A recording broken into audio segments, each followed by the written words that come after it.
بسم اللہ الرحمن الرحیم۔ ایک مرتبہ درود پاک پڑھ لیجئے۔ اللہم صلی علی محمد و آل محمد۔ امام حسین علیہ السلام حدیث نبوی میں رسول خدا صلی اللہ علیہ وآلہ وسلم اپنے فرزند امام حسین علیہ السلام سے بے انتہا محبت کیا کرتے تھے۔ آپ کے نزدیک امام حسین علیہ السلام کی شان و منزلت اور کیا مقام تھا، اس سلسلہ میں آپ کی بعض احادیث پیش خدمت ہیں۔ حسین مجھ سے ہے اور میں حسین سے ہوں۔ اللہ ہر اس شخص سے محبت کرتا ہے جو حسین سے محبت کرتا ہے۔ حسن اور حسین جوانان جنت کے سردار ہیں۔ بے شک حسین جنت کے دروازوں میں سے ایک دروازہ ہیں۔ جو کوئی بھی حسین سے دشمنی رکھے اللہ نے اس پر جنت کی خوشبو حرام کر دی ہے۔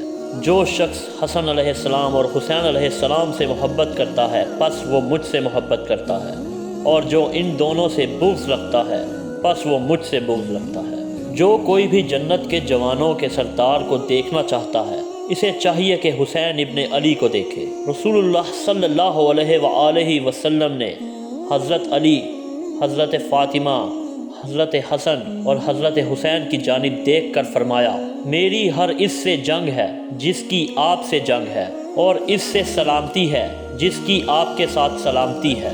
حسن علیہ السلام اور حسین علیہ السلام میرے دو بیٹے ہیں۔ جو ان دونوں سے محبت رکھے اس نے مجھ سے محبت رکھی، اور جس نے مجھ سے محبت رکھی اس نے اللہ سے محبت رکھی۔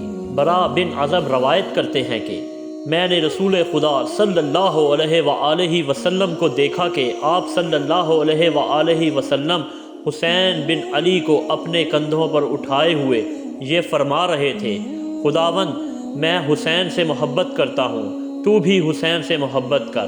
حضرت انس بن مالک سے روایت ہے کہ میں نے رسول اکرم صلی اللہ علیہ وآلہ وسلم کو یہ فرماتے ہوئے سنا، ہم عبد المطلب کی اولاد اہل جنت کے سردار ہوں گے، میں، حمزہ، علی، جعفر، حسن اور حسین۔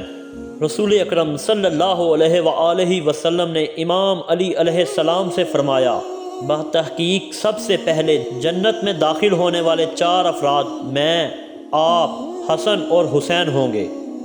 حضرت ابو ہریرہ رضی اللہ تعالیٰ عنہ سے روایت ہے، میں نے دیکھا کہ رسول اکرم صلی اللہ علیہ وآلہ وسلم امام حسین کو اپنی آغوش میں لیے ہوئے یہ فرما رہے تھے، پروردگار میں اس سے محبت کرتا ہوں، تو بھی اس سے محبت کر۔ اسی طرح ارشاد فرمایا، خدایا میں اس سے محبت کرتا ہوں، اور جو اس سے محبت کرتا ہے اس سے بھی محبت کرتا ہوں۔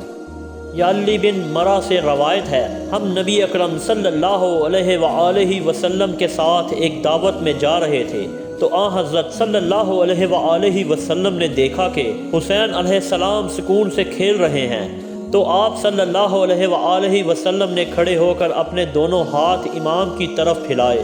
آپ مسکرا رہے تھے اور کہتے جا رہے تھے، بیٹا ادھر آؤ، ادھر آؤ، یہاں تک کہ آپ نے امام حسین علیہ السلام کو اپنی آغوش میں لیا، ان کے بوسے لیے اور فرمایا، حسین مجھ سے ہے اور میں حسین سے ہوں، خدایا جو حسین سے محبت کرے تو اس سے محبت کر، حسین بیٹوں میں سے ایک بیٹا ہے۔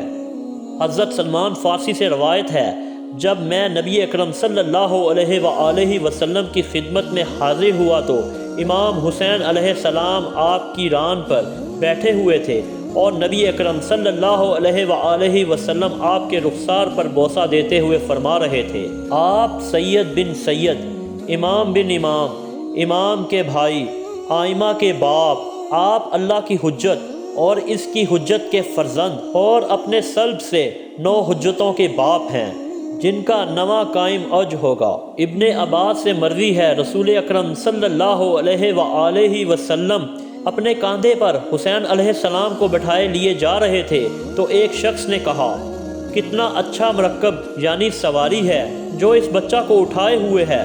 رسول اکرم صلی اللہ علیہ وآلہ وسلم نے جواب میں فرمایا، یہ سوار بہت اچھا ہے۔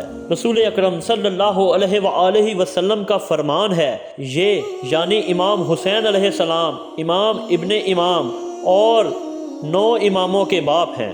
نبی اکرم صلی اللہ علیہ وآلہ وسلم عائشہ کے گھر سے نکل کر حضرت فاطمہ الزہرا سلام اللہ علیہا کے بیت الاشرف کی طرف سے گزرے تو آپ کے کانوں میں امام حسین علیہ السلام کے گریہ کرنے کی آواز آئی۔ آپ بے چین ہو گئے اور جناب فاطمہ سلام اللہ علیہا سے فرمایا، کیا تمہیں نہیں معلوم حسین کے رونے سے مجھ کو تکلیف ہوتی ہے؟ یہ وہ بعض احادیث تھیں جو رسول اکرم صلی اللہ علیہ وآلہ وسلم نے اپنے بیٹے امام حسین علیہ السلام سے محبت کے سلسلہ میں بیان فرمائی ہیں۔ یہ شرافت و کرامت کے تغمے ہیں جو آپ نے اس فرزند کی گردن میں آویزاں کیے، جو بنی امیہ کے خبیث افراد کے حملوں سے آپ کی اقتدار کی حفاظت کرنے والا تھا۔